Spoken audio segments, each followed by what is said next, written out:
নেন বেতনের 7,000 টাকা। আমার বাবা আজকে থেকে এখানে কাম করবো না। What rubbish. আলিফ, তুমি তোমার মেয়েকে ভালো করে শিক্ষা দিতে পারো না? হ্যাঁ, যে বড়দের সাথে কিরকম ব্যবহার করতে হয়। তোমার মেয়ে এটা কি কাজ করলো? মিস্টার আলিফ, এইসব কি? হ্যাঁ, এটা কি কোনো বাচ্চাদের খেলার মাঠ? এটা হচ্ছে আমাদের কাজ করার অফিস। আপনি আপনার মেয়েকে অফিসে কেন নিয়ে আসছেন? আপনার মধ্যে কি কোনো কমন সেন্স নাই? না ম্যাডাম, হয়েছে কি, আমার মাইয়াটা অনেকদিন যাবত কইতেছিল আমার অফিস দেখবো আর কি, এজন্য আজকে মাইয়ারে নিয়েছিলাম অফিসে। কিন্তু ওই যে এইরকম করবো এটা না আমি বুঝতে পারি নাই। মাফ করে দিয়েন, ছোট মানুষ তো বুঝে নাই। মামনি চলো আমরা যাই। না বাবা, যাবো না। তোমার তো মুখ খুলন লাগবো, তাই না? তুমি যদি কাউরে কিছু মুখ খুলে না কও, তাহলে তুমি কেমনে বুঝবা যে তোমার কত বেতন? তোমার তো প্রত্যেক মাসে 7,000 টাকা বেতন দেয়। এমন কতদিন চলবো? হ্যাঁ, কি বললে তুমি? 7,000 টাকা বেতন? মামুনি, তোমার কোথাও ভুল হচ্ছে। আমার এই কোম্পানিতে 7,000 টাকা বেতন কেউই পায় না। তাহলে তোমার বাবার স্যালারি 7,000 টাকা কিভাবে হবে বলো তো?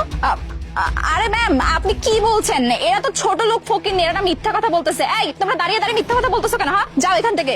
না ম্যাডাম, এই ম্যাডাম মিশা কথা কইতাছে। আমার বাপে প্রত্যেক মাসে 7,000 টাকাই বেতন পায়। 7,000 টাকা বেতন দিয়ে আমগো সংসারে কিচ্ছু হয় না। হোয়াট? মানে আমি না ব্যাপারগুলো ঘুলিয়ে যাচ্ছি পুরোটা। মানে কি বলতেছে মিস নদী? হ্যাঁ, মানে আলিফের বেতন 7,000 টাকা? কই, আলিফের বেতন তো 15,000 টাকা। মামুনি, তোমার বাবার বেতন হচ্ছে 15,000 টাকা, তাহলে 7,000 টাকা কেন হবে? আর মিস নদী কি বলছে এসব? আমি তো কিছুই বুঝতে পারতেছি না। এই বাচ্চা মেয়েটা কেন বারবার বলতেছে যে ওর বাবার বেতন 7,000 টাকা? Just minute. আলিফ, তুমি এভাবে দাঁড়িয়ে আছো কেন? তুমি অ্যাটলিস্ট বলো, তোমার মেয়েকে বলো যে তোমার বেতন 7,000 না, তোমার বেতন 15,000 টাকা। ম্যাডাম, আমি আজকে সবই কম, সব সত্যি কথা কয়ে দিন। আমার এইটুকু মাইয়া যখন আমার অধিকার নিয়ে কথা কওয়ার সাহস করছে, তাহলে আমি কেমন চুপ করে থাকি? হ ম্যাডাম, আমার মাইয়া যা কইছে একদম সত্যি কথা কইছে। আমি গত 11 মাস যাবত 7,000 টাকাই বেতন পেয়ে আসতেছেন। আর আমি যখন এটা নিয়ে ম্যাডামরে কিছু কইছি যে ম্যাডাম আমার বেতন তো এটা না, আমার বেতন তো আরো বেশি হওয়ার কথা, তখন আমারে কইছে আমার নাকি ট্রেনিং পিরিয়ড চলতেছে, এই সময় আমার বেতন নাকি 7,000 টাকাই। আমি যখন কইছি যে তাইলে আমি বড় ম্যাডামের লগে কথা কমু যে আসলে আমার ট্রেনিং পিরিয়ড চলতেছে কিনা, তখন আমারে কইছে যে আমি যদি আপনার কিছু জানাই তাইলে নাকি আমার চাকরি থাকবো না। ম্যাডাম, আমার কাছে আমার চাকরিটা অনেক জরুরি। আমার মাইয়াটার পড়াশোনা, মাইয়ার খাওন দাওন, সংসারের টুকটাক খরচ, বাড়ি ভাড়া সবকিছু মিলায়া একটা কাম না থাকলে তো আমি চলতে পারুম না, আমার মাইয়ারে পড়াশোনা করাইতে পারুম না। এজন্য চাকরির ভয়ে আমি কোনোদিন মুখ খুলি নাই। তো আজকে আমার মাইয়া যে সাহস দেখাইছে, এরপরেও যদি আমি চুপ করে থাকি, তাইলে আমার জীবনের সব থেকে বড় ক্ষতিটা আমার নিজের কারণেই হইব। এজন্য আমি আপনার সবকিছু কয়ে দিলাম ম্যাডাম। ও মাই গড, মিস নদী, এসব আমি কি শুনছি? হ্যাঁ, এই পিচ্চি মেয়েটা বারবার বলছিল, তখন না আমি কথাটা খুব একটা গ্রাহ্য করি নাই। বাট এখন আলিফ নিজে এই কথা বলছে যে ওর বেতন নাকি মাত্র 7,000 টাকা, বিগত 11 মাস যাবত ধরে নাকি 7,000 টাকাই পেয়ে আসছে। বাট আমি তো স্যালারি দিই 15,000 টাকা। ইভেন আমার এই কোম্পানিতে 7,000 টাকা কেউ বেতনই পায় না। তাহলে আলিফ কি করে 7,000 টাকা প্রতি মাসে বেতন পায়? আপনি কি করেন? হ্যাঁ, এই দায়িত্ব তো আপনার উপর দাও, তাই না? ম্যাম, আপনি বিশ্বাস করুন আমাকে, ওরা মিথ্যা কথা বলছে। ম্যাম, আমি না গত মাসে হচ্ছে অনলাইনে পেমেন্ট করতে পারিনি, সার্ভার ডাউন ছিল, হাতে হাতে দিয়ে দিয়েছিলাম তো, তাই ম্যাম আমার কাছে কোনো প্রুফ নেই, তাই ওরা মিথ্যা কথা বলার সুযোগ পাচ্ছে। ম্যাম প্লিজ, আপনি আমাকে বিশ্বাস করুন।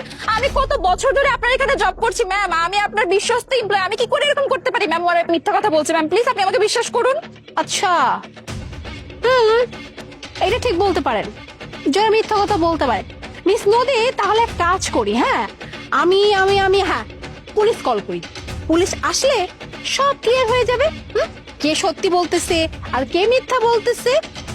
আর বাই এনি চান্স যদি পুলিশ আসার পরে আমি এইটা জানতে পারি যে প্রবলেমটা আপনার মধ্যেই, আপনি হচ্ছে এতদিন ধরে এই কারসাজিটা করছেন, তাহলে কিন্তু আপনার অবস্থা যে কি হবে এটা আপনি দুঃস্বপ্ন চিন্তা করতে পারবেন না। হ্যাঁ, যে আমি আপনার অবস্থা কি করব। এখন কি পুলিশ কল করব নাকি নিজের মুখে সবকিছু সত্য প্রকাশ করবেন, কোনটা? না না ম্যাম, প্লিজ পুলিশকে কল করবেন না। আসলে ma'am I am really sorry ma'am, আমার দ্বারা একটা ভুল হয়ে গেছে। আমি কি করব ম্যাম, আমি না প্রচুর ক্রাইসিসের মধ্যে ছিলাম ম্যাম। আমার বাবা অনেক বেশি অসুস্থ, তাই আমার একটু টাকা পয়সা দিয়ে সংকটে ছিলাম, আর টাকা পয়সার খুব দরকার ছিল ম্যাম, আপনার কাছে চাইতে পারিনি, তাই আমি ওনাদের বেতনের থেকে কিছু টাকা নিয়ে নিয়েছিলাম ma'am. I am really sorry ma'am, আমার আর কখনো এরকম হবে না ম্যাম, আমাকে ক্ষমা করে দিন। মিস নদী, হ্যাঁ আপনাকে আমি কতটা ট্রাস্ট করতাম, কতটা ট্রাস্ট করার পরে একটা কোম্পানি তার পুরো অ্যাকাউন্ট আপনার উপর দিয়ে দিয়েছে। হ্যাঁ, শুধুমাত্র এই বিশ্বাসটা ছিল যে আপনি এই ব্যাপারটা খুব সুন্দর মতো করে হ্যান্ডেল করবেন, কিন্তু না, আপনি তো এই বিশ্বাসে পুরো ফায়দা নিয়ে নিলেন। হ্যাঁ, এই বাচ্চাটা যখন বারবার করে বলছিল যে না আমার বাবার বেতন 7,000, আমার না তখনই বাচ্চাটার কথার প্রতি বিশ্বাস আসছে। কেন জানেন? কারণ আপনি ভুল বলতে পারেন, মিথ্যা কথা বলতে পারেন, কিন্তু একটা বাচ্চা মেয়ে কখনোই এত মিথ্যা কথা বলতে পারে না, চোখে চোখ রেখে কখনোই মিথ্যা কথা বলতে পারে না। আর তাই আমি আপনাকে বারবার করে জিজ্ঞেস করছি এই কাজটা কেন করলেন, না কিসের জন্য করলেন? আপনাকে তো স্যালারি দেওয়া হয়, তাই না? আর এই যে এই মানুষটার বেতন মাত্র 15,000 টাকা, সেই 15,000 টাকা দিয়ে তার সংসার চালাইতে হয়, তার মেয়েকে স্কুলে পড়াইতে, যাবতীয় সবকিছু করতে হয়। আর আপনি তো মোটা অঙ্কের একটা অ্যামাউন্ট পান, তাতেও কি আপনার চলে না? হ্যাঁ, তাতেও আপনার হয় নাই। তাও প্রত্যেক মাসে এই মানুষটার স্যালারি থেকে 8,000 টাকা নিজের পকেটে ভরছেন। এতটুকু বিবেক কি আপনার মধ্যে নাই যে এই মানুষটা বাকি 7,000 টাকাতে কিভাবে চলবে? এনাফ, আমি আপনার মতো কালপ্রিটকে আমার কোম্পানিতে রাখতে পারবো না। আর হ্যাঁ, গতকালকেও আপনার বাবার সাথে আমার কথা হয়েছিল। হ্যাঁ, কই আপনার বাবা তো পরিপূর্ণ সুস্থ, অসুস্থ না? তাহলে আপনি বারবার আমাকে কেন এই কথা বলছিলেন যে আপনার বাবা অসুস্থ? বাবার অসুস্থতার নাটক করে এত বড় একটা কারসাজি করছেন, তাই না? ম্যাম প্লিজ আমাকে একটা লাস্ট বারের মতো চান্স দিন, আমি এরকম আর কখনো করবো না। আর কখনো কিভাবে হবে? আর কখনো হওয়ার চান্সই তো আমি আপনার সামনে রাখবো না। কি ভেবেছেন আমি আপনাকে ক্ষমা করে দিয়ে আমার কোম্পানিতে আবার রাখবো? কখনো না, কখনো আপনার মতো কালপিটকে আমি আমার কোম্পানিতে রাখবো না।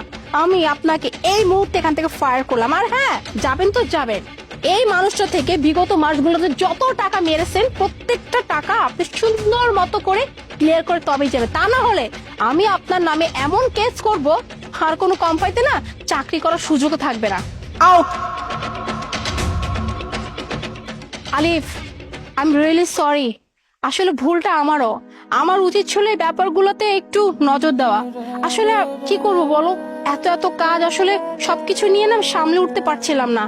তাই তো আমি নদীকে ট্রাস্ট করে ওর উপর সব দায়িত্ব দিয়েছিলাম, কিন্তু ও যে এত বড়টা বেইমানি করবে আমি বুঝতে পারিনি। গত 11 মাস যাবত ধরে তুমি জাস্ট 7,000 টাকা বেতন পাইছো, আর এই বেতন দিয়ে তুমি এত কষ্ট করে তোমার সংসারটা চালাইছো। I am really sorry. আর তোমার মেয়ের কথা বলতে হবে, সত্যি অনেক বুদ্ধিমতী, অনেক সাহসী একটা মেয়ে। তা না হলে এত মাস যাবত ধরে তুমি চুপচাপ সবকিছু সহ্য করছিলে, বাট তোমার মেয়ে দেখো কতটা সাহস জগিয়েছে। যদি তোমার মেয়ে আজকে সাহসটা না দেখাতো তাহলে হয়তো বা আজকে আমি এই সত্যটা জানতে পারতাম না, তুমিও ন্যায় বিচারটা পেতে না। আর একটা কথা মামুনি, তোমাকে এসব নিয়ে একদমই ভাবতে হবে না। তোমার এখন পড়াশোনা করার বয়স, তুমি পড়াশোনা মন দিবে, কেমন? আলিফ, তুমি এক কাজ করো, তোমার মেয়েকে নিয়ে তুমি এখন বাসায় চলে যাও। আর হ্যাঁ, তোমার যে বেতনগুলো কেটে রাখা হয়েছে সব টাকাগুলো আমি তোমার অ্যাকাউন্টে পাঠিয়ে দিচ্ছি, কেমন? আপনার অনেক ধন্যবাদ ম্যাডাম, আপনি অনেক ভালো একজন মানুষ। আপনার মতো মালিক পাইলে আমাকে মতো কর্মচারীকে কখনো কোনো কষ্ট পাইব না। ঠিক কথা কইছেন ম্যাডাম, আমার ভাইয়ার অনেক সাহস, আমি ওরে অনেক বড় করব। ওর যেটা হইতে ইচ্ছা হয় আমি ওরা সেটাই বানাবো। এর জন্য আমার যা করা লাগে আমি সব করি। আসসালামু আলাইকুম। ওয়ালাইকুম সালাম।